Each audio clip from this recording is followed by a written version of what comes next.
Niamh Bhriain presents a sobering analysis of how the European Union and NATO, under economic and political pressures, have become enmeshed in global arms trade and militarization, often at the expense of international law, human rights, and social welfare. She argues that European Union member states facilitate weapon transit that fuels conflicts, including Israeli military actions in Palestine. Militarization and arms exports are framed not as means to peace, but as instruments of profit and geopolitical control. The European and U.S. arms industries benefit from ongoing conflicts, perpetuating cycles of violence that benefit corporations at the expense of human lives.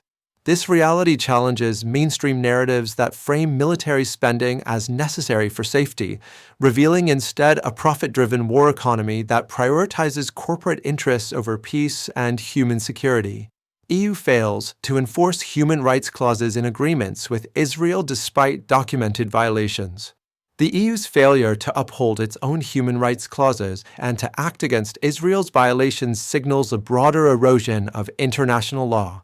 The rules-based international order touted by Western institutions lacks transparency and enforcement, allowing powerful states and alliances to circumvent legal norms. This undermines the legitimacy of international institutions and weakens mechanisms designed to prevent atrocities such as genocide. EU public funds increasingly support the arms industry through initiatives like the European Defence Fund. The arms industry's influence within EU decision-making is profound, with representatives from arms companies and lobby groups embedded in advisory bodies. This results in the allocation of vast public funds to private arms manufacturers, creating a military-industrial complex within Europe.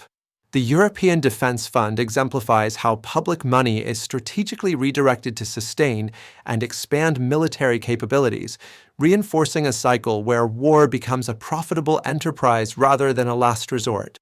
NATO's expansion and influence drive EU militarization under U.S. strategic interests. NATO is legally entrenched in the EU's foundational treaties, binding the EU to a military alliance that primarily serves U.S. interests.